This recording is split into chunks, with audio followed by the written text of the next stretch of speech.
প্রাক্তন ও বর্তমানের সঙ্গে তুলনা টেনে রাজ্যপাল ইস্যুতে সংঘাতে জড়িয়ে পড়ল তৃণমূল। দিন কয়েক আগে নিশ্চিত ইস্যুতে সরব হতে দেখা গিয়েছিল রাজ্যপাল সিভি আনন্দ বোসকে।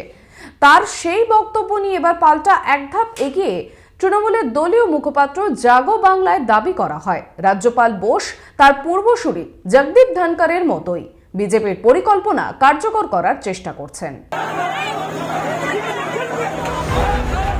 শাসক দল যখন রাজ্যপালকে নিশানা করছে বিজেপি শিবির, তখন কেন্দ্রীয় মন্ত্রী নিশীথ প্রামাণিকের কনভয়ে হামলা ঘিরে তৃণমূলকে ঘরে বাইরে কোণঠাসা করার রণনীতি নিচ্ছে।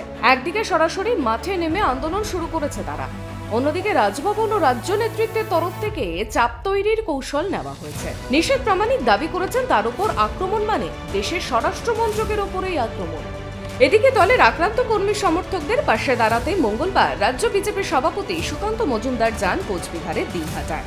অন্যদিকে এদিন তৃণমূলের মুখপাত্রে লেখা হয়, রাজ্যপাল যে আসলে বিজেপির এজেন্ডা কার্যকর করতে এসেছেন তা প্রমাণ করেছিলেন জগদীপ ধনকর। প্রাক্তন রাজ্যপালের পথ দ্রুত অনুসরণ করতে নেমে পড়েছেন বর্তমান রাজ্যপাল। জাগো বাংলায় রাজ্যপালকে আরও মনে করিয়ে দেওয়া হয়, মনে রাখতে হবে রাজ্যপাল বিজেপির ক্যাডার ছিলেন। প্রসঙ্গত, বিজেপির অভিযোগের প্রেক্ষিতে রাজ্যে বিধানসভা ভোট পরবর্তী সন্ত্রাস পরিস্থিতি খতিয়ে দেখতে দিল্লি থেকে যে অনুসন্ধানকারী দল এসেছিল তার সদস্য ছিলেন প্রাক্তন IAS বোস। তাহলে কি রাজ্যপাল মুখ্যমন্ত্রী মমতা বন্দ্যোপাধ্যায়ের উপস্থিতিতে বর্ণপরিচয় শিখলেন?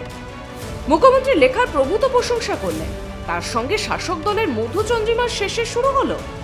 তৃণমূল নেতা সুখেন্দু শেখর রায় জানিয়েছেন, মধুচন্দ্রিমাও ছিল না, সংঘাতও নেই। তিনবারের নির্বাচিত মুখ্যমন্ত্রী জানেন কিভাবে প্রশাসন পরিচালনা করতে হয়। সেখানে হস্তক্ষেপের যে চেষ্টা বিজেপি আসলে করছে তাতে এই রকম পরিস্থিতি তৈরি হবে। তৃণমূল MK নারায়ণ, কেশরীনাথ ত্রিপাঠীর সঙ্গে কাজ করেছে।